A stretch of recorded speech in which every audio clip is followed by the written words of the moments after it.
of God in your life. Kung makaila man ka sa Ginoo bitaw, dali ra gyud kay mutuo sa iya. One of the things that I do in my life, Lord, if you allow this, then it means mo ni mong plano. If you do not allow it, mo ni mong perfect plan. Because I trust you. I trust you. I put my faith in you. So let's not, unsa man, doubt. Let's believe when we ask of Him. Verse 7, it says, that person nga nagdoubt daw, wala nagtuo, that person should not expect to receive anything from the Lord. Kung nagduha-duha na lang manggani ka, ayaw na lang pangayo, kay di man ka matagaan. Kung mangayo ka, buot pasabot, nagtuo ka, that the Lord will grant you. I am referring to wisdom, not to anything you ask of God. Okay? As I have said, I want to focus on what really James is talking about here. So when you ask God for wisdom, how to go about these testings and trials in your lives, then you will always believe God, and expect that the Lord will give you everything that you need for that problem or testings or trials that you have.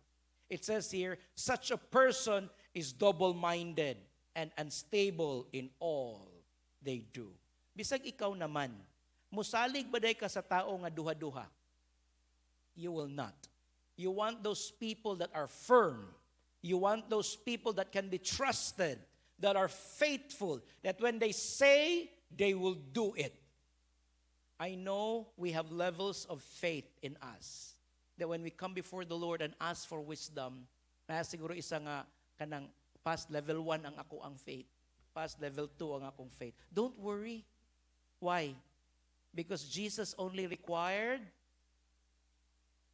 a faith as small as a mustard seed raman. Gamay raman kayong kinahanglan.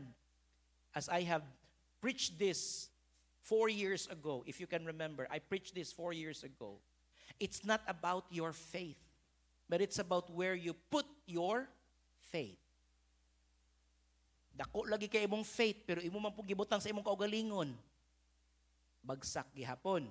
Gamay lagi kay imong faith, pero imo man gibutang sa King of Kings and Lord of Lords, the creator of everything, the ruler of everything, the owner of everything. Gamay lagi, pero tuwa man po dito dako kaayo sa imuhang gibutang imong faith. And I hope that whatever faith you have, you might have a mustard seed, a bigger faith, or dako yung kaayo na nga faith.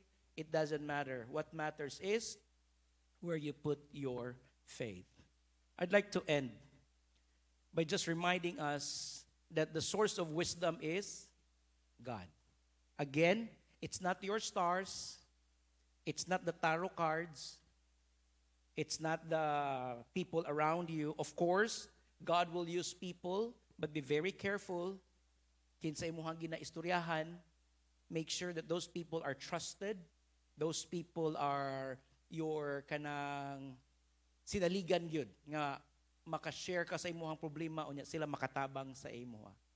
But if you really want to be sure about your life, when you ask wisdom, ask of God and God will guide you. And this is obtained. Wisdom is obtained by prayer. You ask of God.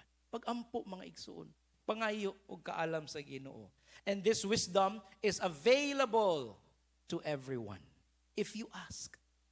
Para kanatong tanan, no? And then God will give us this wisdom generously. Dili tigi-tigi. Ihatag niya, i-download niya ang tanan nga imong kinahanglan. Kinahanglan nimo nga kaalam para mo go through ka ana nga pagsulay. Ang condition, what is the condition? Is you have to ask in faith. Believe and not doubting. Amen? If you go through testings and trials in life, my brothers and sisters, ask of God. Amen. Let's pray. Father, we thank you for your goodness and your faithfulness, Lord, na imong gihatag ka namo. That even though we go through testings and trials in life, we thank you that you are there willingly generously giving us wisdom how to go about the testings and trials in our lives, Lord. We thank you, Lord, that you really care for us. That even though, Lord, lisod man ang among agian, we can rest assured of your faithfulness in our lives. Father, as we continue to live our lives, allow us, Lord, to experience who you are and what you have done. In Jesus' name, amen and amen.